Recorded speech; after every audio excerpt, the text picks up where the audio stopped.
Insulin dependent diabetes मेलायटिस, की ज्याला आपण म्हणतो की इन्सुलिनवर अवलंबून असणारा, याला टाईप 1 डायबिटीजसुद्धा म्हणतात.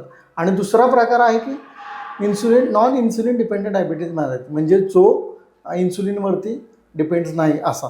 म्हणजे काय, असे 2 मुख्य प्रकार आहेत. आणि तिसरा, प्रेग्नन्सीमध्ये सुद्धा मधुमेह होतो. म्हणजे प्रेग्नन्सीमुळे त्या व्यक्तीमध्ये मेटाबॉलिक सिंड्रोममुळे त्यामध्ये चुकीच्या मेटाबॉलिझममुळे प्रेग्नन्सी इंड्युस्ड डायबिटीज हा सुद्धा तिसरं वर्गीकरण आहे. परंतु मुख्यतः जो समाजामध्ये आपल्याला आढळतो ते 2च मधुमेहाचे प्रकार आपल्याला पाहता येतात. एक तर टाईप 1 की ज्याला आपण इन्सुलिन डिपेंडंट डायबिटीज मेलायटिस, आणि दुसरा आहे टाईप 2 त्याला आपण नॉन इन्सुलिन डिपेंडंट डायबिटीज मेलायटिस, म्हणजे इन्सुलिनवरती पूर्णपणे अवलंबून असणारा.